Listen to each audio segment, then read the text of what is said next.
Let me get the game on screen. The game is called OutRage. I want to talk about this game before we get into gaming today, just a little bit, spread a little bit of awareness about this video game before it even leaves pre-alpha, because there's ways to possibly play this game before pre-alpha. I'm sorry, before the alpha comes out, which I think they talk about at the end of this little 5-minute developer backyard talk. It was a YouTube video I saw it. Maybe I'll leave it a like. You guys should leave it a like too. It's got like not very many views, surprisingly. Only 8.2K views, which is unfortunate. Yeah, here's the channel, FGS. There you go. OutRage. It's like a beat 'em up brawler, battle royale slash multiplayer, massively multiplayer fighting game, right? We have to put that in air quotes, but it's a pretty simple concept, right? It's a concept of you beat the shit out of 32 other people, or you team up with friends for cooperative game modes, right? Cooperative game modes against other players. Let's listen to this full video before we get into what I want to talk about. This is OutRage. We'll pause OutRage is a in the middle for certain things. About brawler where you use punches, kicks, throws, and weapons, and even the destructible levels around you to fight each other in free-for-all, battle royale, or team-based game modes. It feels like a party game with cartoon violence, but it's competitive and in a really fun way. I think that that's huge, right?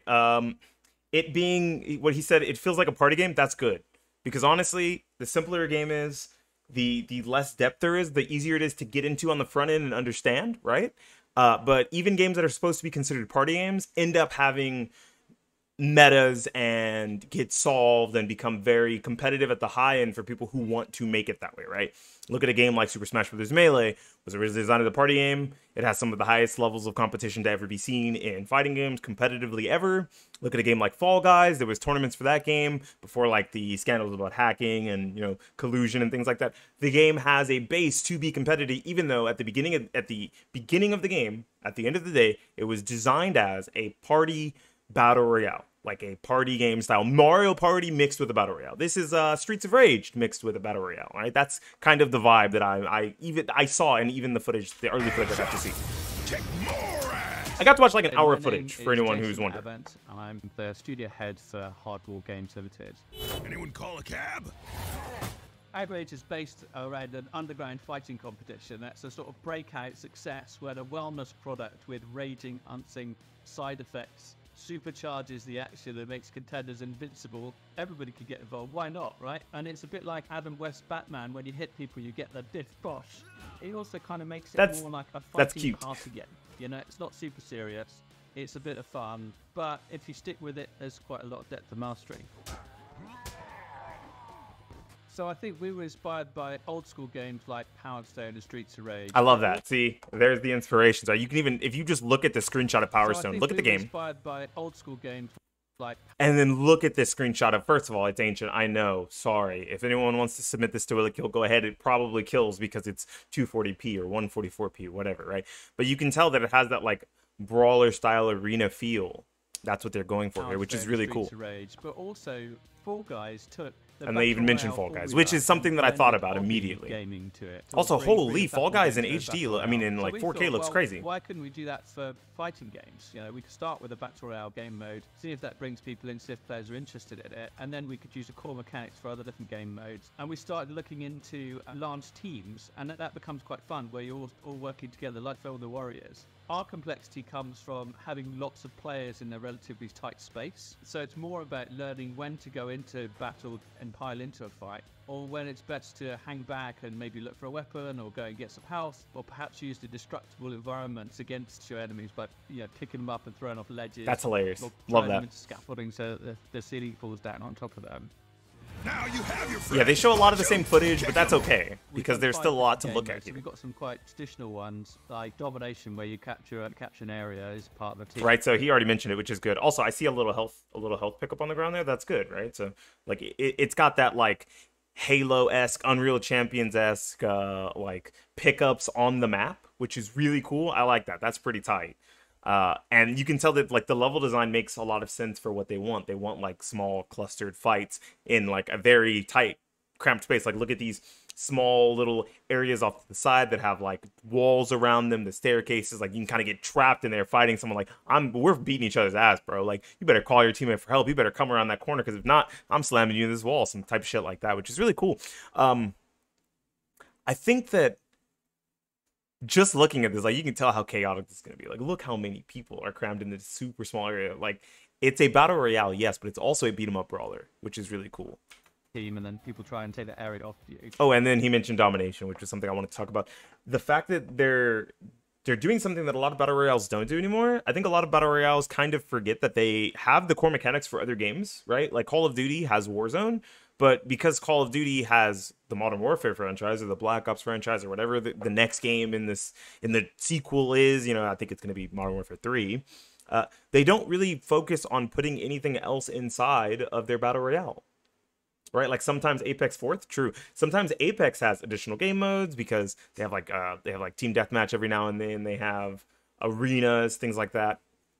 But they don't keep a set playlist or a rotating playlist of non-battle royale game modes to keep people coming back and wanting to play, right? So, like, this game having a battle royale is like the start. That's how you get people wanting to play your video game, which I think is really smart, right? Especially when it comes to multiplayer video games. But then he mentioned domination, and I think there's a few other game modes as well that like really fit the core mechanics of the game, right? Like capture the point, capture the flag, like a push-up, maybe a push-up payload, probably not something that crazy, right? But just in general. We've got so many players, and because the combat is all melee, it makes designing game modes quite difficult. So we had this issue where we brought in some of the traditional game modes like capture the flag, and it was like watching a load of preschoolers play football. See, that's another one of the game modes, right? Like, they're grabbing that crate and they're trying to take that crate somewhere, right? I don't know if they're on the same teams or on enemy teams, but they beat that person up and took the crate, and they're like, I'm taking this crate somewhere. At the same time, everybody would clump around the flag. So we have to design things that fit with the core that's game funny. mechanics. And Yeah, this is like crate grab or something. As you see, there's like red crates. Maybe all the red team need to take their red crates somewhere, and the green team was trying to remove their crates from the map so they can't gain points. You do damage to earn rage. So you rage up and get bigger, and then you could throw bigger things, throw things further. And with the destructible environments, you could throw people through walls, uproot trees, and throw cars. Throw cars and shit. Look at that. So in terms of long-term play and the character development, rather than having different characters like you have in a game like Overwatch, because there's so many players, it's quite difficult to then read which character is which and be able to anticipate what's going to happen. It could be very chaotic. So instead, we've come up with a talent system where you collect talents over the group. I don't think they show the talents on the FAQ that I found. Different talent types on the how to play the game PDF that I have, but we'll talk about what I've seen from that. And then across the 4 classes are offense, defense, agility, and rage. And so you have to make a compromise. You could go all out offense, but if you do, you have lower health and lower armor. So you can sort of steer your character in a certain direction, and over time you'll have more strategic depth and breadth to call upon. So that's one way that you're going to progress in the game. And then I think we'll have a sort of seasons-based structure, so we'll continue to support and evolve. Yo, Snowball Fight? Man, I hope I see Snowball Fight for Christmas or some shit. That'd be sick. Snowball Fight, you know, pumpkin grab, something like that. Funny stuff. We can kind of do whatever we feel is right as an independently funded studio. So we can make silly, fun stuff that doesn't follow rules if we want to. We don't answer to execs anymore. We only answer to our players. That sold me. Right, along with like this is only 5 minutes of like talking and then like looping footage. A lot of this footage is in here it's very samey, like you see the same things over and over. Maybe at most it's like 2 minutes of footage that they're looping for 5 minutes, but that's fine because they give a lot more context. The lead of Hardball Games, which is the studio that's making the game, gives a lot more context in the words and what he's saying, which is really cool. And they said, we don't answer to execs anymore, we only answer to our community, which is really cool. And once again, after I'm done talking about this, I'll explain how anyone who's interested can become a part of that community and maybe shape the way the game is being developed, or shape some of the seasons of the game, or just the direction the game is going to be headed. Yay, hopefully, right? That's the dream.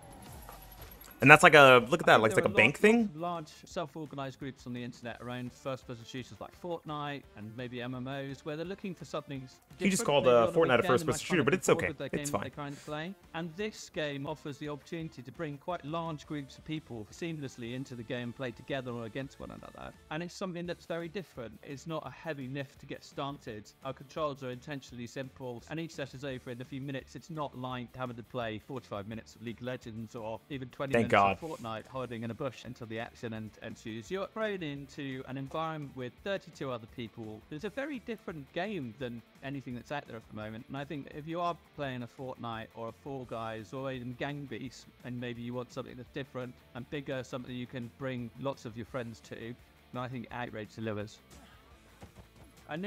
I think that's perfect because that is one of the things, one of the cruxes of Battle Royale type games. A lot of Battle Royales are really slow, right? There's a lot of action in the beginning, a whole lot of middling nothingness, right? And then towards the end, the action heats back up again, or it's you versus like two people who are hiding in a bush the whole game. And so they have like no loot, no anything. And you just kill them both and you're like, yeah, I won the game. Like, at what cost? Like, how much fun did I have? All the fun. You like killed 10 people in the beginning. You slayed out, right? And then you like did nothing in the middle. And then towards the end, you found the people who were hiding with a gray pistol in a room, you know, just waiting for the circle to close in so they could hopefully steal that last kill to get their win, right? And that's something that really makes the Battle Royale formula very samey for every game who makes big maps, very large scale maps. And I don't want to bring this game up too many times. I don't want to use it as a reference or anything, but Rumbleverse, that's even a problem in that game, right? They had moving circles to kind of combat it. They had melee focused combat and smaller scale when it came to the number of people, so that people were more likely to want to fight and engage with each other. You get perks for actually dealing damage. There's a reason to want to deal damage. You make your character RNG stronger because some perks suck, some perks are really, really strong. But the more perks you get, the more likely you are to get a powerful perk or powerful perks. So they try to find ways to like force engagement, but it doesn't always work in the middle of the game. It usually works at the very beginning and at the very end, but it doesn't always work towards the middle. And making the map smaller and making everyone always have to fight is kind of one way that you can handle that. It makes it more chaotic, I'm sure, but it'll at least be a fresh spin and a fresh take on a Battle Royale, something that we usually don't see. Like I said, even with Rumbleverse, it felt very samey. In the very beginning, you were looting up, you were finding your talents. I mean, you were finding your special moves, you were getting your core powders, your legs powders and your arms powders, and you were fighting a few people for those early game resources, and then you were looting the rest of the game to like max out whatever you needed, whatever you didn't finish after you already had 5 or 6, kills, 5 or 6 KOs, knockouts, whatever you want them to be called. And at the end, you're fighting the last 2 or 3 people who made it through their fights in the early game against other enemies. So it's 3 or 4 people in the final circle, when instead there could just be an all-out brawl throughout the entire match. Initially, we're launching on PC. We're going to be in early access. I can't say exactly when that's going to be. I can. It's already been announced. I think this was before that got announced. It's going to be spring. It says spring 2024, as far as I know. So that means sometime early 2024. Spring is what? March, April, May, June? Right? March, April, May, June is spring. So somewhere in there, within the first half of 2024 for PC early access. Yay, I'm on PC, so I don't really have to worry about that. But he's going to say what else is going to be on here in a second. Yeah, I think we're still very much in development. And because the game is designed around just a stick and 4 buttons, it will work on mobile, it will work on console. So that's on our roadmap. So console is on the roadmap. See, it says it here. Oh, yeah. So since it says it there, that means I can just go ahead and boop, go to that. Hit here. It's already on Steam, actually. I could probably just pull up the Steam page instead of doing this. So let me do that. Let me just pull up the Steam page. Boom, we already have it pulled up. Steam page doesn't have much more information, but it has coming soon, so you can't really tell from here when exactly it's coming out. But it does have, you can wishlist the game, which is smart. You can choose to request access for the playtest, and you can also join the Discord. Joining the Discord, I'm going to let you guys know on a little secret. If you actually think this game looked interesting from the little you got to see, and I'm going to explain a little bit about the mechanics of the game, because there is a how to play guide, and it was in the Discord. That's how I found it, so it's public knowledge. Join the Discord, and from there, because they're actually prioritizing people in the Discord over people who hit request access on Steam for the small weekly playtest they're going to be doing right now in the very beginning. I think they're going to unleash the floodgates a little later, but for now they're choosing to prioritize people who want to actively be part of the community in the Discord, which nothing wrong with that. That just means that if you want to get in on the ground floor, join the Discord. I think I have a link, a specific link. Maybe I'll leave it in the comment section of the video or something. Hit that link and then boom, you'll see that I invited you or something. I don't know how it works. I don't really care. I just want more people to try to play the game if they seem interested. Now, I can show you guys the thing that really matters here. Ow. Ooh, that's really bright. Man. What did I break? I think I broke something. Oh, that was so bright. Man, I hate this. This is too bright for me. Ugh. Anyways, we can go to the top. We can go to the game, right? You're about to play OutRage, a massively multiplayer brawler from Hardball Games. I think we can show this now. It says, along with this document, remain confidential and must not be shared. This is in the Discord, which everyone can get access to now. So I'm going to say, as long as I don't get in trouble for this, if I get in trouble for this, I just don't. I take it off YouTube. I already put it on YouTube, right? And I pull down this stream. But this is just showing the controls and a lot of the things that are in the early version of the game. This game is, of course, in active development, which means things are likely to change. But here's a control map scheme. Let me get my controller out. Boom, here it is. You've got 6 things that actually matter, right? You do have access to all 8 buttons if you need them, right? You can show scoreboard, high/show controls. You could probably just leave the controls on screen, like something like Rumbleverse. I believe you could do that. There's a run button, a special attack button, punch, kick, pick up, and throw, and then roll, right? Wait, attack? That's funny. There's attack and then kick, but I think it's supposed to be punch. So I guess that doesn't matter too much, right? Because punch and kick are the attacks.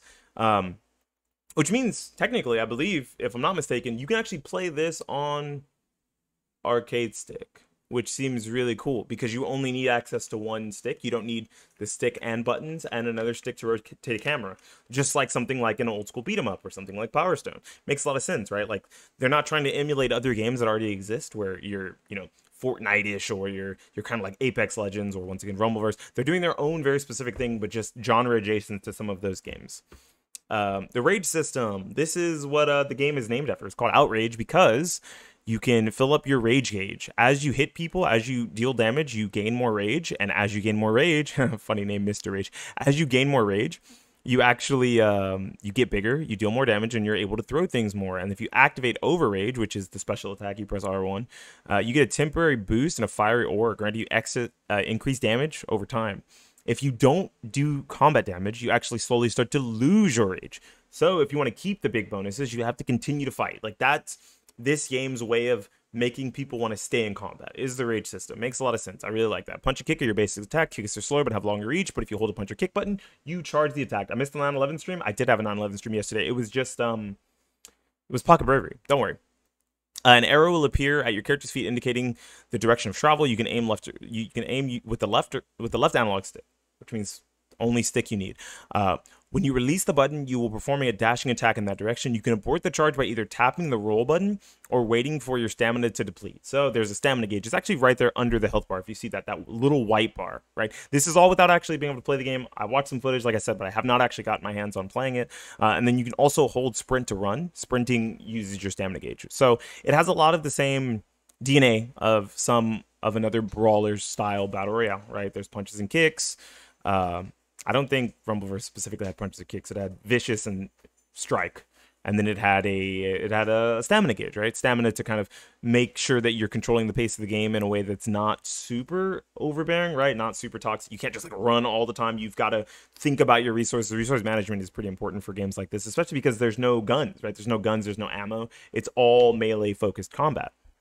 You can pick up items around the arena, including weapons, right? I think weapons are actually really cool. They have a limited amount of durability and break after a number of successful hits. That's really cool. And I think this is showing you the number of successful hits until it is destroyed, right? You can also throw the weapons. So that genre adjacent, like I said. Charging an object is the same as charging an attack. Throwing an object is the same as charging an attack first. Press the grab button to pick up the object, then drop it and press punch or kick. To throw it, you hold down the grab button and charge the throw. An arrow will appear at your feet, indicating the direction you will throw it. Cool. All right. Note, charging a throw, use your stamina. Once your stamina is depleted, the throw will be aborted and the carried item will be dropped. So once again, that stamina gauge is very important. I should say something about the health bar because I don't think it mentions the health bar here. There's 2 little ticks next to the health bar. That's indicating you have 3, I think you have like 3 full health bars, like a Dragon Ball Z Budokai game. How the Budokai games and the Dragon Ball Z, like Budokai Tenkaichi games, you have like multiple health bars that stacked on top of each other. You don't have 1 health bar. You have 3 health bars, right? And when one is gone, one of those little meters depletes. One of those little blips on the side depletes, and then the next one depletes, and then you're on your final health bar. I believe it's 3. It might be 2, and that's just showing you each health bar you're on, or it's 3. I can't remember per se, but it's not in here, which is a little strange. And then there's items. There's item pickups on the map, just like a lot of arena games, right? Something like a Halo, something like an Unreal Tournament. Brown crates, they just have weapons or health. Rage crates, when you open them, you get one full segment of rage. I mean, that's pretty cool, right? So even if you're not in combat, if you find a rage crate, you can get a little bit of rage to get into the combat with either a leg up on the opponent or at footing with the opponents who have already been fighting a little bit. Oil barrels, you break them open, it spreads oils. It makes it, funnily enough, oil slows people who run through it. Red gas canisters, they leave fiery area and it damages all inside of it. So you can like throw this thing at someone and it'll damage the area. So if people are fighting and they're real close to you and you're like, I don't want to be a part of this, boom, you throw that. And then the green health crates, when you break them, you get a large boost. You get like a large health boost. Most items when damaged for the first time will drop small green cross-shaped health boosts. Running over them will recover a small amount of health. Nice. So there's even health pickups on the map. So no food, no chicken. We're not doing that. Instead, we're just doing, just the generic crosses, the generic health restores, which make a lot of sense. It's possible to chain up to 3 attacks to make a combo. You can use punches or kicks in any order or combination. A combo causes extra damage to the target, and once locked in a combo, the recipient will be unable to escape or counterattack. However, combos require skillful timing of button presses. If you mistime your inputs, your inputs and the combo will break. Your opponent will be able to roll away or strike back. That's actually pretty cool. I like that combos aren't just like you just mash the button, you smash. Like you actually have to time your buttons. It's probably not super tight. It's probably not really hard, but it's something that means that there is a level of complexity and depth just in the basics of attacking. Then you can see this corporate around with the LB or L1 button. There's multiple game modes. Here are the game modes. Survival is your basic battle royale. Pain points is causing as much damage as possible. The first one to accrue the number of points on the first one or first team to accrue the number of points wins. I'll explain a little bit more about survival, actually, because I thought this was really cool. Your aim is to be the last player standing, depending on the number of players. Survival takes place over a number of rounds in progressively smaller arenas. So if you're like, oh, well, what if the arena is too big and there's like 2 people left or whatever, and they're just running from me? No, the arenas get smaller and smaller. And there's even circles. Once again, I've already seen it. There's circles that close in to force the remaining players in. The survivals will progress through each round until only one player or team remains. Once eliminated, you can safely leave the round and join a new game. If a member of your team survives, you will go to the next round, even if eliminated. That's really cool, right? So, like, say your friend clutches up like a sick 2v1 or whatever. That means your team progresses. He's not going into the next round by himself. He's still going into the round with his teammate or their teammate, right? Ladies can play video games too. I think that's really cool. And it necessarily rewards cooperative play, which is really, really sick. I'm a big fan of beat 'em up and brawler style games that allow you to play with friends. Like a lot of the joy from battle royales is being able to play with friends and genre adjacent things that are multiplayer. Like fighting games, a lot of times you can't play fighting games with friends. Like if you're playing fighting games with friends, you're beating up your friend, or you're coaching your friend, or you're in a lobby with your friend and you guys are maybe dicking off a little bit, trying some secondary characters. But most of the time in fighting based games, you are beating the shit out of your friend. That was something that Rumbleverse solved with being able to play with your friends, and that's something that this game is also iterating on, being able to play with your friends. Maybe also, if you get enough people together, you also have to beat up your friends, right? You get a lobby with like 16 people or whatever, and you guys just go nuts if they happen to have private lobbies or anything like that. Domination is just, there's an area, assigned a letter. Domination, I'm sure you've heard of Domination. I don't have to explain Domination to you guys. That's cool that, once again, they have non-Battle Royale game modes, and they already have some in the game already. Maybe they won't on launch. Maybe some of these will be replaced by other things, or maybe they'll have other ones added. Crate grab is a team game. The aim is to recover crates from the center of the arena to match your team's color and return them to the base. A point is scored for each crate returned. The direction of your crates along your home base are indicated by icons at the edge of the screen. Occasionally, a golden crate will spawn, and this will be worth extra points. Any team can grab it. You will work together as a team for this mode. Collect and return your crates, protect your crates, and harass the enemy team's carriers. Consider being sneaky and hiding your enemy's crates to send them looking. That's really funny. Any crates returned to the base or thrown off map will respawn in the stockpile in the center of the map. So, like, say they're about to get a bunch in their stockpile, right? You can like throw them off the map and they'll respawn in the center, making them have to reset what they were doing. That's really cool. I like that. Larger characters run faster with crates. Oh, fuck. So if you're dealing damage and actually building rage, fighting people off of their crates, you can then grab one of your crates and book it and run off, and they're not going to be able to catch you, which is pretty cool. In this game mode, there's Rage Bank. In this team-based game mode, your aim is to gain rage by damaging your opponents and then deliver that rage to one of the rage banks that appear around the arena. There are icons at the edge of the map to indicate the direction that the rage banks and how full they are. Deliver your rage to one of the banks by standing next to it and pressing the grab button. As you deliver rage to the bank, you will regen health, transferring your rage to the bank and decreasing your rage meter. If a bank becomes full, it will disappear, and another will spawn somewhere in the arena. The amount of rage needed to win is displayed at the top right of the UI. The first team to reach the target score is the winner. That's cool. So it's kind of like Pain Points, which is solo or team-based, but it's always team-based, and you don't just get the rage and it's with you all the time. You actually have to deliver the rage somewhere. So if you're beating ass, you're beating everybody up, but you die, you don't get to take that rage to a rage bank. Like, these are all really cool game modes, and they kind of work with a brawler style game over something that is more, shooter focused, which is pretty cool. Like I said, the easiest way to get access to this game right now, because you could hit request access on Steam. I recommend that you do. I did it, but then I also scrolled a little further down and I hit the Discord and I just went in, and lo and behold, a few days later I saw that there was a test coming up and I requested access for the test. I there's join playtest button or whatever, and maybe you'll get into one of these playtests and you'll be able to get some hands on the game super early. If not, at least join that Discord and take a look at the community. That's pretty cool. I think that this game has the makings of something very special, right? Being something different, another take on the Battle Royale genre, another take on the Brawler genre, but not too close to something else that it becomes samey. So I'm hoping that a lot of people end up liking this game, because from what I've got to see of it, I've got to see an hour of footage. I like it so far. I'm a big fan, and I'm actually going to be streaming it live this Saturday, and probably either cutting down that footage or putting the entirety of that footage up on YouTube as pre-alpha footage for people to watch, to see if they're actually going to be interested in the video game after seeing a little more gameplay than what's in the early trailer and what's in the developer backyard 5-minute section that the lead dev talked about the game a little bit. Anyways, if you enjoyed the content, if you liked the video, leave a like on the video, subscribe to the channel. If you like the game, if you think the game looks sweet, go to the Steam page if you're on PC and join the community and request access. Duh. Anyways, this has been Beanie Thuggish for the YouTubes, bringing some awareness to a early Battle Royale game coming out next year, signing out and saying, peace.